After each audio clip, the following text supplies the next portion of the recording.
talk a little bit about, before I get to essential skills for my position, is I wondered how much your group, Dr. Lund, know about Title IX. Have you discussed that at length and why Title IX came about? We have briefly mentioned it. They know kind of the timeline of it. I know it wasn't just specifically for females. They know that, obviously. Yeah. Right. Well, basically, though Title IX came about, it had nothing to do with athletics. It was about women not being able to get into medical school, or law school because they were female. So this was an equal opportunity act, and then athletics was actually an offshoot. So I grew up in a period, and even my college experience, the NCAA didn't want anything to do with women and women's athletics. There were many groups of women that tried to go to them and say, please offer championships for women, and the NCAA had no desire whatsoever. As a matter of fact, the NCAA tried to defeat Title IX with quite a bit of money. Okay, so basically my path was, I went to college, I became a teacher. I had 3 opportunities when I graduated. I was fortunate. I had an opportunity to go to IU Bloomington as a graduate assistant. I had come to school to Indiana out of another state, so I could not afford the tuition exchange for an out-of-state student. So that pretty much eliminated that one. I was also offered a full-time position at the high school where I student taught. So if I had only been thinking about money, I would have probably done that. But when I got into college, I realized that someday I did want to teach and coach in college. And it just so happened that when I did graduate, my alma mater offered me a half-time position for 2 years while I got my master's. Well, not thinking about the money, I did that, and I'm glad I did. But that opportunity came sooner than I thought. You know, you asked me if I always thought I wanted to be an athletic director, and again, growing up, there weren't a lot of women athletic directors, so I didn't have those role models. I did have role models who were, I don't know if you've talked at all about the AIAW, which was the Association of Intercollegiate Athletics for Women. That basically was an organization that was developed to conduct intercollegiate sports for women, because the NCAA didn't want to offer that. So I grew up, and those folks, those presidents of that organization, those were really my role models. So early in my career, I didn't even know I could become a director of athletics. So that happened a little bit later when I saw more role models and more women getting those chances. So once I began my career, I began as a teacher and a coach. And over 23 years, I coached 5 different sports, which I'm sure you read the bio. I was also the department chair for health and physical education for 8 years. I was also a compliance coordinator for 6 years. And, you know, the different titles, the assistant AD, associate AD, senior associate AD, senior women administrator, all of those different titles. And then finally in 2003, I was named the first female director of athletics here at the University of Indianapolis. And I will tell you, over that time, there were many struggles, because I was passed over for positions, and I believe primarily because I was a female, and probably because I was very outspoken and very knowledgeable and driven. So there were those things, and honestly, in my early years, I spent my salary for uniforms and for equipment for my female student athletes, because I believe that they deserve that, but I couldn't get much help from the director of athletics. Basically, the philosophy there was, you know, women just do it for the fun of it, and it's not that big a deal, so they didn't put much time or energy into that. I did become vice president of intercollegiate athletics. I had a title change a couple years ago when we got a new president. And the reason I got that was, number one, I asked for it. And, you know, when we talk about, if you talk at all about gender differences, males are taught to strive for the top. And previous society for women was, we all want to be friends and no one wants to get ahead of anyone else.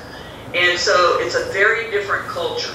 I tell young women in this field that typically if there's a job opportunity and there's 10 things listed as responsibilities, a male will look at it and go, oh, I can do half of those, I'm good, I'm applying. A woman will look at that and go, I can do 9 of them, but I can't do the 10th one. I can't apply for this because I can't meet that criteria. That's a difference in gender, but I'm telling you that not everyone can do everything, but you certainly can learn. So there's lots of skills, but specific gender differences come into play. I want you to know that I think everything happens for a reason. I actually thought, I'm at the same university that I graduated from as an undergrad, and but in a lot of different positions, obviously. Now, some people would say, well, that's not good because you don't have other perspectives. But by being very active at the conference level and the NCAA level on committees, I've been to multiple campuses, have lots of interactions with lots of different folks, traveled, been on campuses and assessed, you know, how they do things, what they do, their facilities. And I do have a good perspective, especially for Division II, as to, you know, where the University of Indianapolis compares to those. And I feel very fortunate. So, and actually there was a, well, what was it? A little publication came out about what is the model AD, what is the model athletic department. And when it came out, we went through it, and we were basically almost a model Division II institution. So very fortunate there. But it didn't happen overnight, and it took time. I believe everything happens for a reason, because I actually thought I needed to leave here and take another job in order to have an opportunity to come back to my alma mater and be the director of athletics. So I want you to know that I went on a 3-day interview.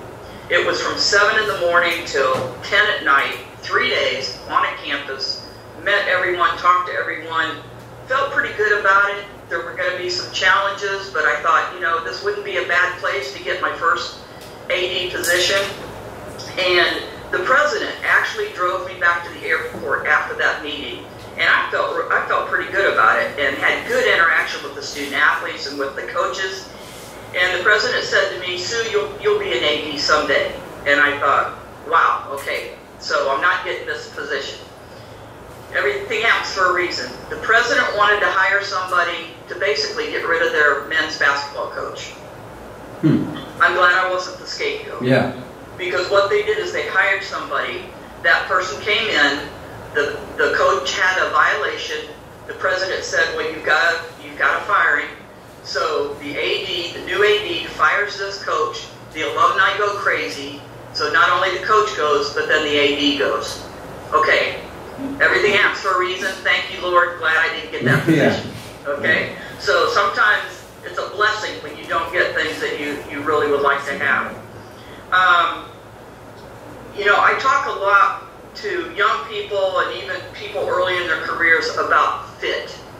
I think no matter where you are, it needs to be a good fit.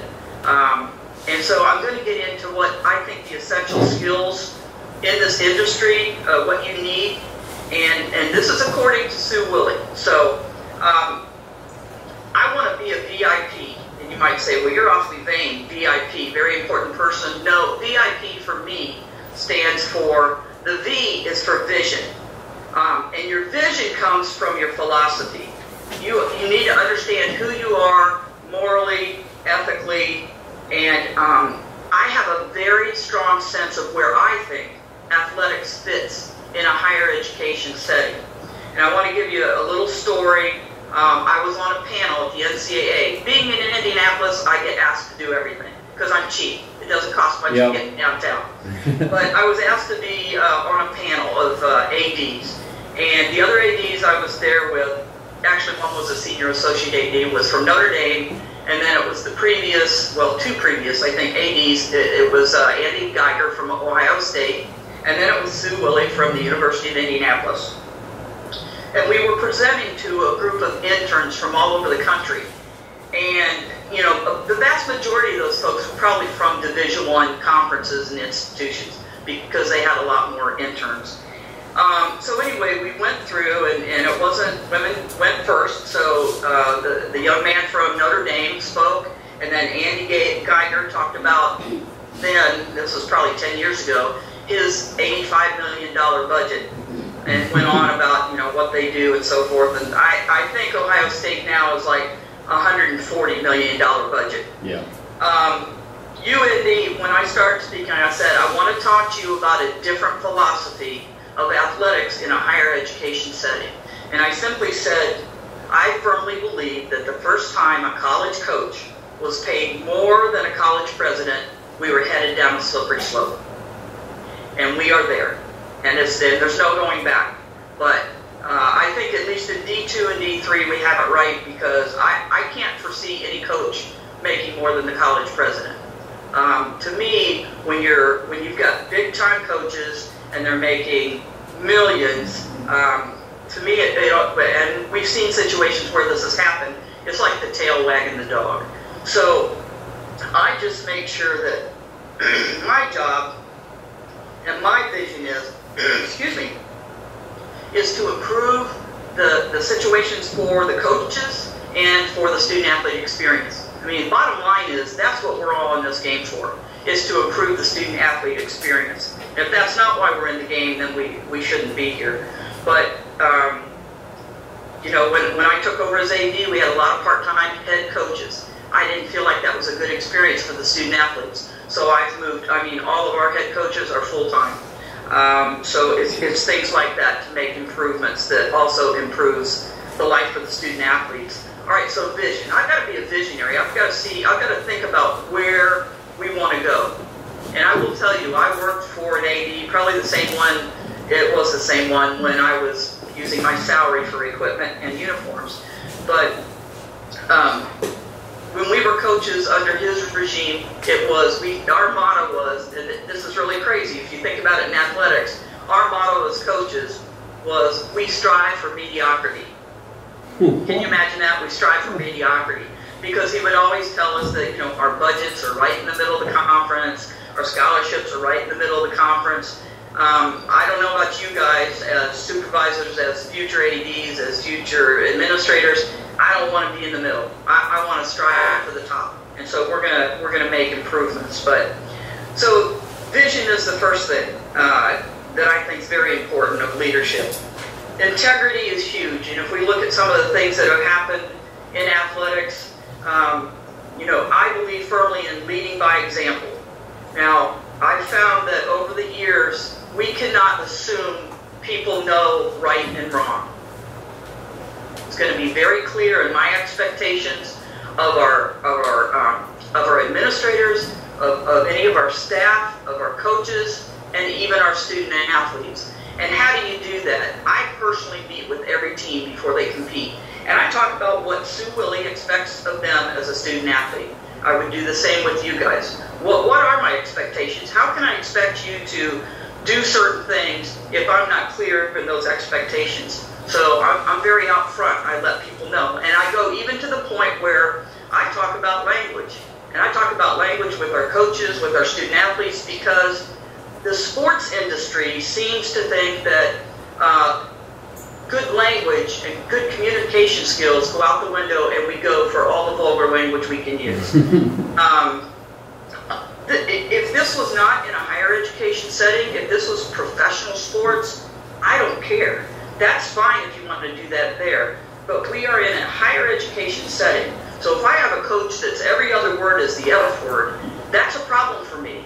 But if my coaches don't know that from me, I can't hold them to that standard. So very clear on expectations, and I'm going to lead by example. That's very big. I have a saying that there's never a wrong time to do the right thing.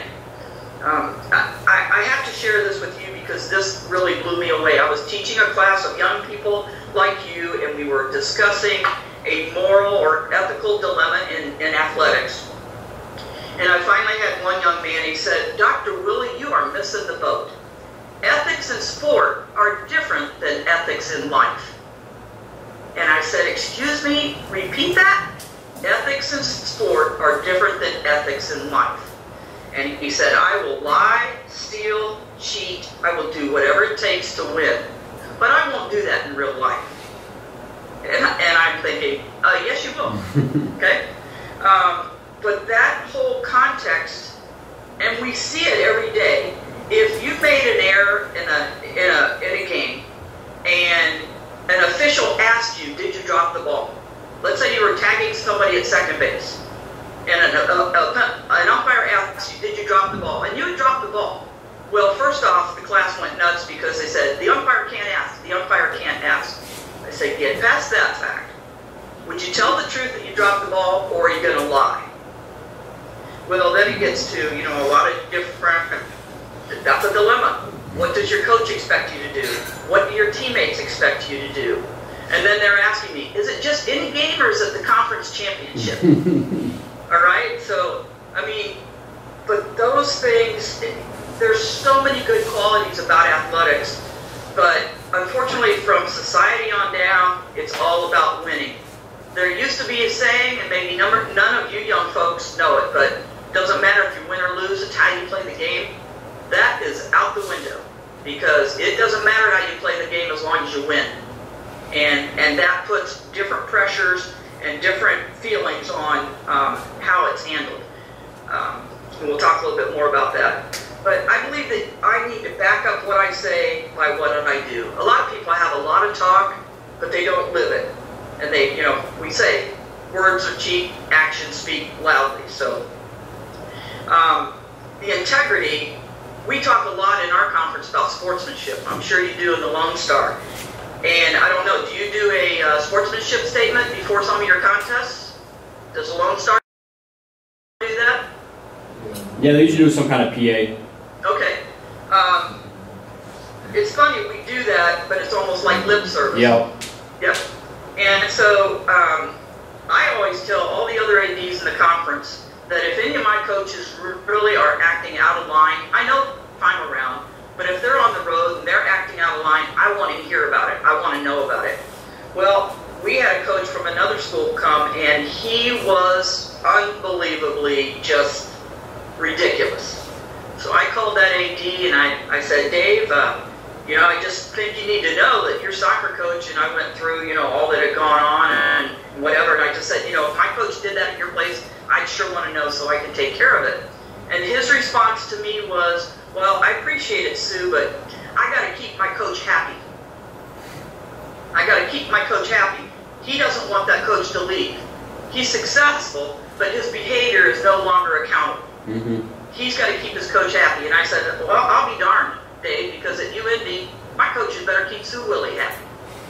We just, in athletics, we get to the point where... Oh, man. It's the first time I've done that one. Didn't even hear the little red box. Well, I did it before, too. Did I lose you? Yeah. I think we're maybe back. You still there?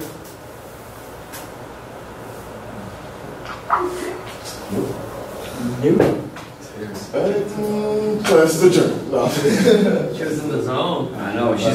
She's good.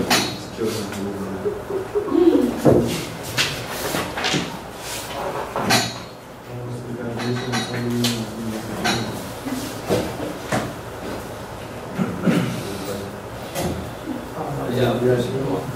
I always do that. Here you go. It's not making a noise. Oh, that dropped. This is terrible. This is tragic.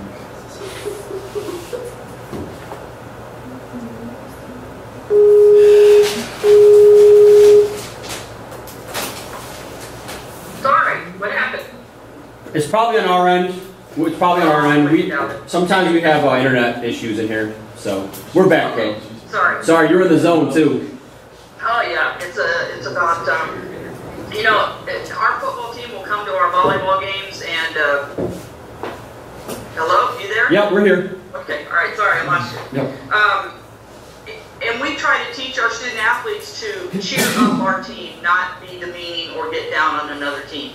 And again, there in society, it's like everything is on the table. You can do whatever you want because it's sports. Well, I believe in being respectful. Respect is huge, and I talk a lot about that with our student athletes. Sometimes student athletes feel like they're entitled and they're above other students. None of our coaches have big egos. but we're successful. You can be successful and do it in a respectful manner, and that's what we try to do. So, and then, okay, so you've got your vision, your integrity, and then passion. The VIP, vision, integrity, and passion. I love what I do. I love coming to work every day. And if I didn't, and if I don't believe that I'm making a difference and improving things, I need to retire and I need to let somebody else take over. But as long as I will continue to fight the good fight about how athletics should be conducted in a higher education setting. And that's the VIP according to Sue Willey anyway. So if you want to talk about the actual essential skills, the biggest one is personnel management. I think there's some flaws in some institutions on their hiring process, and our hiring process is like any other hire on campus. We go through the HR, and I involve as many of our folks on campus as I can, and especially in the department. If it's a new coach, if we're hiring a new coach, I include our coaches. I also include our student athletes. Now, I tell our student athletes that student athletes do not hire or fire coaches, but I do want their input, and then we make the best decision. But I get good feedback from the other coaches, and when they're meeting with them, I am not in the room because things won't get said. And so I get good feedback of whether or not they think they'll be a good fit. So I think the personnel management, it is difficult when you have issues going on and some people just let them go. If you've got a problem with someone, you need to deal with it and not let it get bigger or to the point where you want to fire. I had a young coach, I called him in, I said, look, you either drop this arrogant attitude and clean up your language, or you won't last here long. That's just the way it is. And he's no longer here. My football coach, our basketball coach, none of our coaches have big egos where they think that their sport is better than anybody else. And it's great because you see them all supporting one another. The hardest, and we don't really fire people. We allow them to resign, or we just don't renew their contract. Because typically most folks are on a one-year contract or a one-year employment letter. The hardest fire or non-rehire I had was a coach who was really good, great person, just could not make that change from high school to college. And I have other ADs that say, oh, I just hate to have confrontation with coaches, and I hate to when I don't renew their contract. And I said, well, nobody likes it. But here's the question I ask myself. Do our student athletes deserve better? And if they deserve better, it's a very easy change for me. I've had very successful coaches who I have released because the student athlete experience was not good. And I contend you can have both. Mm-hmm. I have a poster on my door that says a good coach improves your game. A great coach improves your life. We want great coaches at UND. So that's the personnel management is huge, okay? Problem solving. Essential skill. I basically am some days a firefighter. I'm always putting out some kind of fire. Now I'm fortunate, I've got a lot of good people in our administration, so, and if any of those folks tell me they want to become ADs, then I'm going to involve them in all these processes, whether it's talking to a coach and reprimanding them or calling them to task. I had a very successful coach. I called her to task, and she rose to what I needed her to do, and I'll be the first to pat her on the back and congratulate her. She is now going on to a Division I program, and it's great to hear, you know, you made me a better coach. Thank you. And so those are the things that, but the problem solving and putting out fires, sometimes I can hand that off, but sometimes I take care of it myself. Strategic planning is really a lot to go with the vision. Strategic planning, you need to have a plan. Where do you want to go? How are you going to get there? What's it going to cost? What's the time frame? We have a new president, and he wants us to start men's and women's lacrosse, and we're going to do it. Well, that's strategic. thankfully, he sees that athletics is a great part of the university. Our student athletes graduate at a higher level. The retention is at a higher level. So why wouldn't you want more student athletes on campus? So, but there's a lot of strategic planning that goes into that to, get hiring the coaches, and now we need more offices, and now we need more practice space and athletic training and sports information. I mean, it's a big taking on that responsibility. He's counting on 100 more students, probably 60 men and 40 women on cross. So we're moving in that direction, and that's strategic planning. A big part, essential skills, budget management. How do you manage a budget? How do you hold other people accountable to manage their budgets? And I will tell you, we had a scenario here where we didn't get increases in our budgets across the campus for about 5 years. Well, that really hits athletics because, your umpire fees don't stay the same just because you don't get an increase. And your travel and your meals, none of those things stay static. So that's something where really fundraising had to come into play to offset those shortages. We have facilities, again, if we're adding sports, we're adding more facilities. Fundraising is an essential skill. However, I'm fortunate here. We have a senior associate director of athletics in charge of athletic development. And that person actually came from our university advancement team. So you can do it within. I can fundraise. I don't want to spend 90% of my time fundraising. And so, we get that done in that manner. I think another essential skill is you got to want to make a difference. You got to want to improve things. I talk a lot about we don't want to stay status quo. We never want to be content. Constant quality improvement. And we talk about that all on campus in every facet of what we do. Some folks ask me what my leadership style is, and you can probably tell from some of the things I've said, I'm eclectic. I'm all the way from being a dictator and saying this is what we're going to do, all the way to laissez-faire where I'm going to let somebody else, they can make the decisions. And I like participatory decision making. I use the administrative team a lot, but there's just certain things that your leadership style needs to change with whatever that aspect is. And you need to understand that there's lots of different ways to accomplish jobs and to get things done.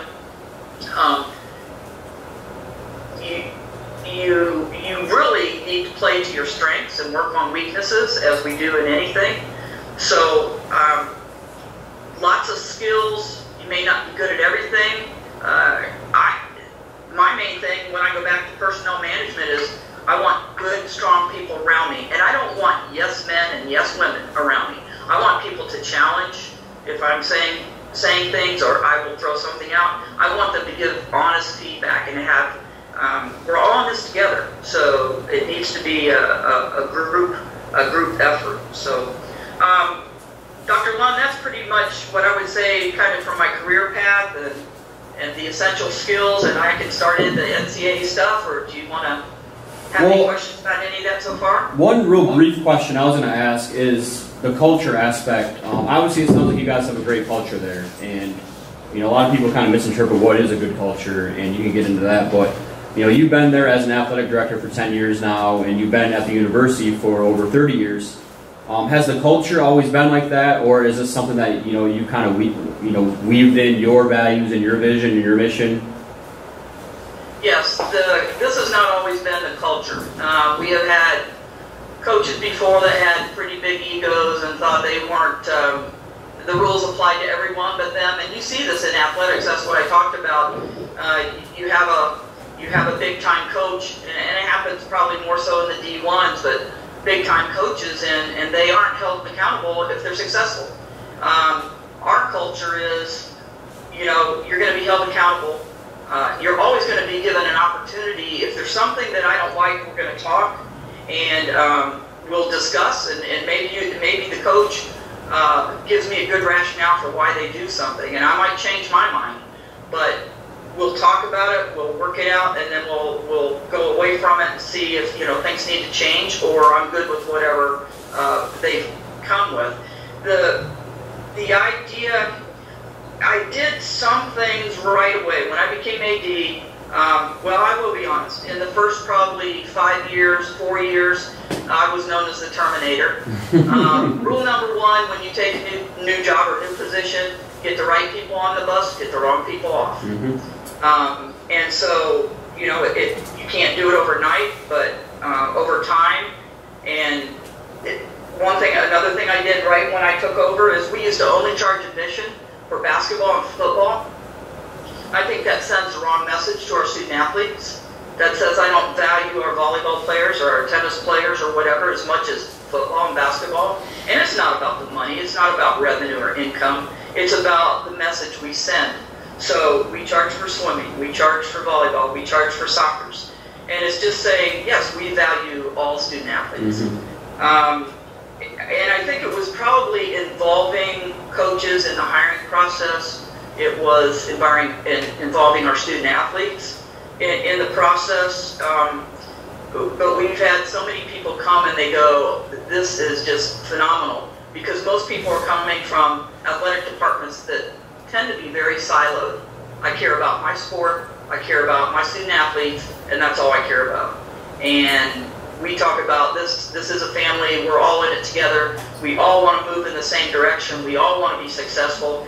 And I think if you look at our Directors' Cup finishes, you know, we're doing that across the board. We had all 7 teams in the winter play postseason. And they feed off of each other. What I love is I know that after any event, many of the other coaches are texting. And you know, nice job, way to go, or, you know, keep your head up, you'll get the next one. They've got that support system, and I've just been told by many people that do come into our area, and even some that have left, that, man, I didn't realize how good we had it there. So cool. It's small, it's little things, and maybe it's being clear in my expectations. Good. Yeah. Well, yeah, if you want to, obviously we were smack dab in the middle of the NCAA March Madness tournament, so if we want to transition to the NCAA and maybe talk about them for a little bit, that's obviously sure. Good. Well, I would hope that all of you, I get tired of hearing people, oh, the stupid NCAA, they don't know what they're doing. And I try to educate people and say, you know that rule that you think is stupid that the NCAA wrote? I said, the membership does these rules. These are our rules. As a compliance coordinator, I ran into a situation where I had a young man who had redshirted his freshman year, played 3 more years, got hurt his senior year, so in Division II, his 9th and 10th semesters, he got hurt, and I couldn't get him a year back, because at that time, our membership policy said, well, your freshman year was an opportunity to play. Well, no, it's not. How many student athletes choose if they're going to redshirt or not? It's a coach's decision. So I worked with the legislation committee, and we got that changed so that, you know, obviously after 5 years you should have an undergraduate degree. If you meet this criteria now, another student athlete would get that year back. And so I tell our student athletes, I tell our coaches, if there's something in the NCAA rules and regulations that you don't like, it's not people sitting downtown writing this stuff. It's our rules, our regulations, it's our manual.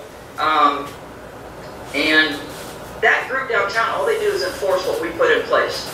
Now, I realize there's been some things, you know, some big high profile, the Miami issue and some of the things where, you know, Mark Emmert fired his top enforcement person, and I'm going to go out on a limb and say I think she was a scapegoat on that, but I just think there's been some things, unfortunately, that haven't bode well for the NCAA, so we're getting a little bit more of this, but so yeah, I would like all of you to just take that to heart, that the NCAA does not make up our legislation. They don't write the rules. We do, and we vote them in, or we vote them out, or we change them. If I look at current and recent issues for the NCAA, for Division I, actually for every division, there's membership issues. Division I, they actually had to put a moratorium on membership, because if you look at Division I, how many schools do you maybe even know of that, to me, are wannabes? They're wannabe Division I schools. Some of them, many of them went in just for men's basketball, and actually early on when they could get in easily, schools would go in and then they couldn't handle Division I football. So then what did they do for those schools? They created a non-scholarship football program so that they could stay in Division I. There are lots of schools that are in Division I that have no business being in Division I. And many of them that are there only for men's basketball. And philosophically, going back to what my vision is, I could not sell out all of our sports for one. And I'll talk about our friends across town, Butler. We used to be big rivals. They're the Bulldogs or the Greyhounds. We had the top dog game and everything. And they went Division I for men's basketball. I wish I would hear something about women's basketball, but it's not. It's only about men's basketball. I could not sell out all of our sports for one. And that's a philosophical difference. But they were growing so fast, everybody wanted to get in to get a piece of the pie. And if you think about it, the big issues right now are with the haves and the have-nots. You've got these big schools and big conferences that they're the ones that are getting all the money, the big money, they're the ones that the TV wants the rights to. And it's creating big issues in the fact that these conferences want to pay their student athletes because they have the money to do it. But then you have a lot of the rest of Division I, the wannabes, that don't have the money, so they don't want to pay their student athletes. And the big conferences don't want these other schools telling them what they can and can't do. So it's going to be interesting to see how this all pans out. Will the big 5 conferences break off? I mean, I don't think they will, but I think something's going to happen to appease the big-time moneymakers in order to keep football and keep basketball even in the NCAA. That's going to be interesting to watch. I will tell you in Division I, the big thing you see, at least what I see, is when they hire directors of athletics, they're not hiring former coaches, former athletes, former administrators. They're hiring big business people who have lots of contacts and can bring lots of money and infrastructure to the school. And then all the senior associates, all the people underneath the AD are running the day-to-day organization. So that's significantly different now than it was years ago. When I think about what makes me a good AD, is number one, I was a student athlete. Been there, done that. Number two, I was a coach, longtime coach.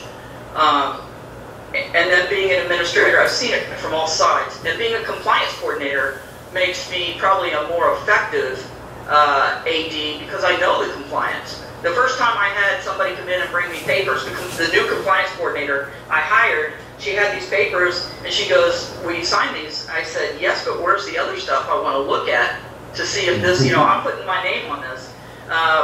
Presidents sign a lot of things that they probably never look at or they don't understand. They take, that's my job to protect them. So, but the compliance is probably a big piece that really, I think, makes me a more effective AD. Okay, in Division II, it's also membership issues. It's a membership growth. How big do we want to be? It wasn't that long ago that Division II was worried about even being a viable division. But now you've got a lot of, Division I put in their process, you have to be a Division II school for 5 years before you can even apply now. It used to be you could go from NAIA to D1 if you wanted to do that.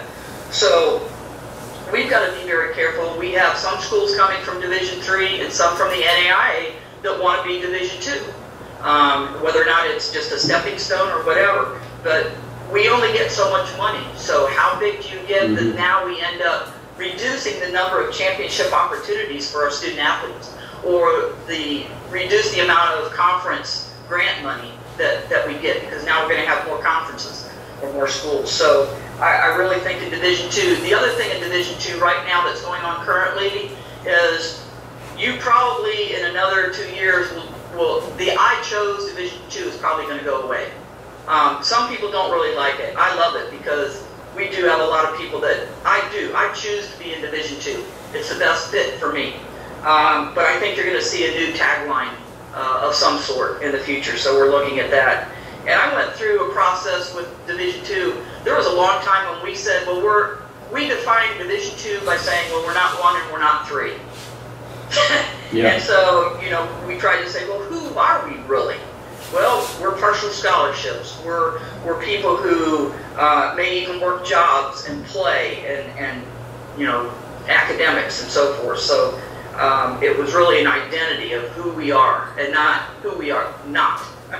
And then Division III, I kid with my Division III colleagues, and I say, I understand all your financial is need-based. I go, yeah, you need a quarterback, you need a setter, you need a... And so need-based, I'm playing on the term need-based.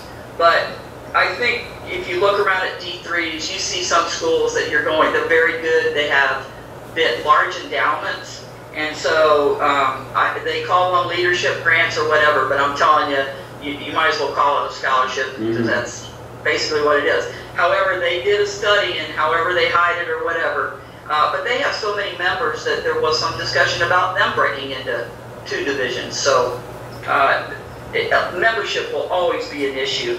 And then most of the major issues are D1 issues. As I mentioned, paying players, the haves and the have-nots, the hiring practices. You know, you'll see a coach, a big-time coach, that's moving on somewhere, and there's no search. It's like the AD has a short list of 5 people and then hires them. And how do we increase diversity in that kind of hiring practice? But it's going on all the time. Lawsuits by student athletes. That's a huge thing right now. And you know, everybody likes to sue anymore, so that's really, really critical. And then I just find it very difficult to see where we have coaches who have violations and have their record and their history is tarnished, but schools still hire them because hopefully they'll come in and be successful. I have 2 degrees from IU Bloomington. When they hired Sampson, I was done with them until they got back to what they should do.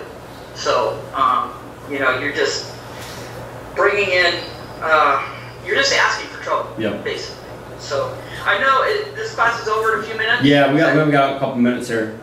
Okay. Future issues, TV contracts in the future, that's where, you know, we get all our money. I said division splitting, and then possibly the big money conferences splitting off, doing their own thing. But and touching on that point, should the NCAA be worried about that happening? I don't think so, because they're still going to have a governing body to make sure people are abiding by the rules and policies established for them. So, you know, I just don't see that happening. Could it? Sure. I mean, you know, when you have enough money involved, anything can happen. Yeah. So, yeah. But, you know, I'd really like if anybody's got any questions, or it's Friday, they want to get out of the class. Friday, March Madness. Musa right here's got a question for you, though. Yes. How you doing? My name is Musa Mahmoud. Would you say that the relationship with your students is more, well, not more important, but is as important as it would be with your coaches? Yes. I mean, I have an open door policy, and my first responsibility is making sure our coaches are doing what they're supposed to do. But I have a good relationship with the student athletes. I talk to SAC. SAC, everybody knows what SAC is? Okay. Yeah. You know, that's the liaison. So I think it's real important. I want the student athletes to know who the AD is.